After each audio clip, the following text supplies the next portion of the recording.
cost in following Jesus. In Luke chapter 14, verse 26, it says, "When you follow me as my disciple, you must put aside your father, your mother, your wife, your sisters, your brothers. Yes, you will even seem as though you hate your own life. This is the price you'll pay to be considered one of my followers." Jesus himself spoke of these words.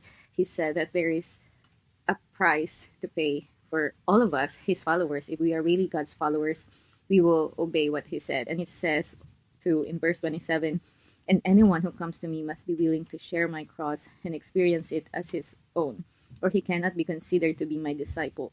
So don't follow me without considering what it will cost you." It clearly says here, don't follow me without considering what it will cost you.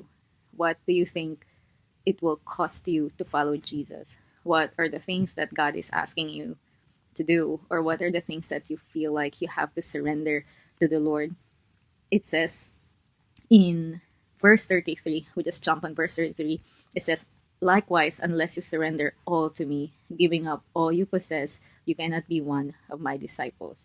The Lord wants us to surrender everything to Him. I remember when the Lord told me um, to go to the US and study in a ministry school. I was a missionary for 3 years in Cambodia, and I thought I was doing the things that God wants me to do, which I believe I was. But when the Lord told me go and study, I was like, "Lord, I'm serving you here in Cambodia. I'm doing the things that you've called me here in Cambodia." And the Lord was like, "Yes, but that is already finished. Now I want you to go to the next."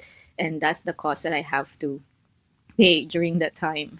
Like I was enjoying being a missionary in Cambodia. It was hard. It's not easy, but I love it. So when the Lord told me to go to BSSM, I was crying, not because of the joy of, yeah, I'm going to BSSM, but it's because of, I know the process. I know as a Filipino, it's not that easy to get a visa, and um, like the finances and everything. I was like, I don't know where to get it. But when the Lord told me to do it, I was like, okay, I will do it because you say it. And also the cost during that time was to leave my family.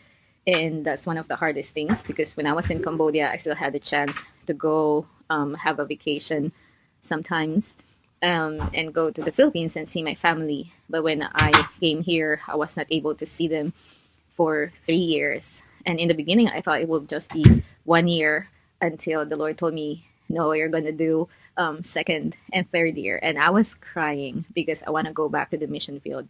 But the cost that I have to pay was that. And I don't have money. And everything is was so hard for me to understand. But I was like, "Lord, I want to follow wherever you lead me. I want to do whatever you want me to do." And the Lord showed up in everything. It was hard in the beginning, like trusting God. Yes, He will come, but also it will test your heart.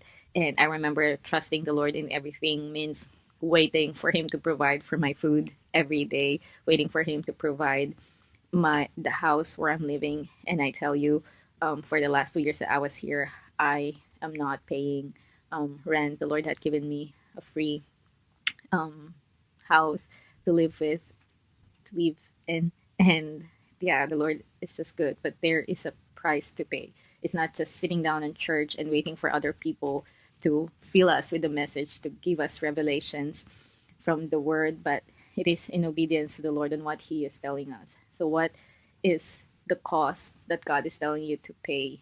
What is the price that is in front of you that the Lord wants you to pay? So I just want to encourage you with that today. Have a good morning.